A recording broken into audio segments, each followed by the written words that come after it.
ఇదా మీ రాజకీయం? మీ చిల్లర రాజకీయం. మేడిగడ్డ కాడైనా ఉంటే అందులో 250 పిల్లర్లు ఉంటాయి, 250 300 ఉంటాయి. కాళేశ్వరం ప్రాజెక్ట్ అంటే ఒక ఆట బొమ్మ కాదు.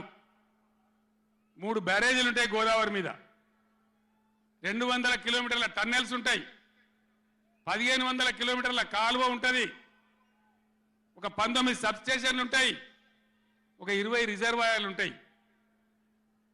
ఇదంతా కాళేశ్వరం ప్రాజెక్ట్ కాదట. ఒక 2-3 పిల్లర్లు కుంగిపోయినాయి. ఎన్నిసార్లు కుంగిపోలే?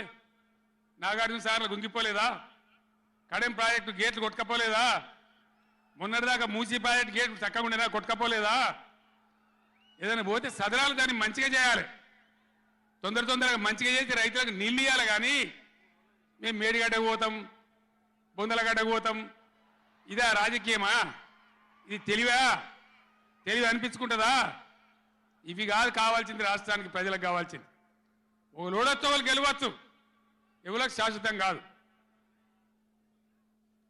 మళ్ళా డబల్ స్పీడ్తో మేము అధికారంలోకి వస్తాం.